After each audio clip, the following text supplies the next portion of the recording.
ఈరోజు ఎన్ఎస్వై తెలంగాణ రాష్ట్ర కమిటీ ఆధ్వర్యంలో గత వారం రోజుల క్రితం జరిగినటువంటి నీట్ ఎగ్జామ్ లీకేజ్ వ్యవహారం ఏదైతుందో నీట్ విద్యార్థులు అందరూ కూడా రోడ్ల మీదకి వచ్చి సతమతమవుతున్నారు.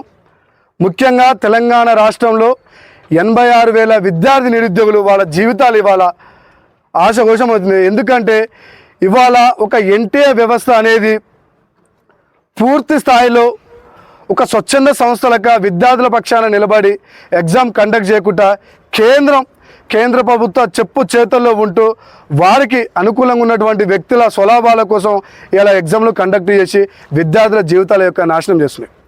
ఇవాళ దేశం మొత్తం కూడా 25 లక్షల పైగా విద్యార్థులు ఇవాళ రోడ్ల మీదకి వచ్చి వాళ్ళ జీవితాలకి ఒక బాసర కావాలని చెప్పేసి రోడ్ల మీదకి వచ్చి వాళ్ళు బటాయిస్తే కేంద్ర ప్రభుత్వం దాని మీద ఒక్కసారి కూడా మాట్లాడడం లేదు. మీరందరూ కూడా ఆలోచించండి. ఒక్కటే సెంటర్లో దాదాపుగా 8 మంది టాప్ ర్యాంకుల్లో ఉన్నారు.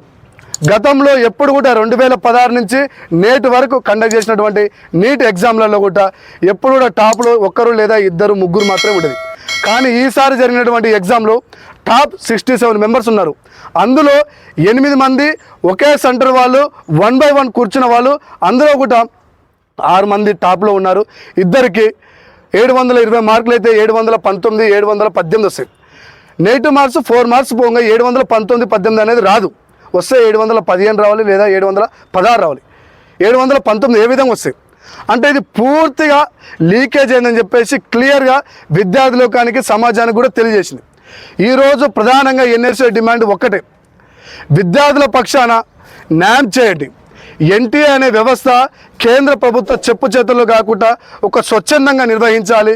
అదేవిధంగా ఎన్టీఏ వ్యవస్థ మీద ఒక కేంద్ర సుప్రీంకోర్టు ఒక దర్యాప్తు చేసి మాకు న్యాయం చేకూర్చే విధంగా కూడా ముందుకుండాలని చెప్పేసి కూడా ఎన్ఎస్ఐ డిమాండ్ చేస్తుంది.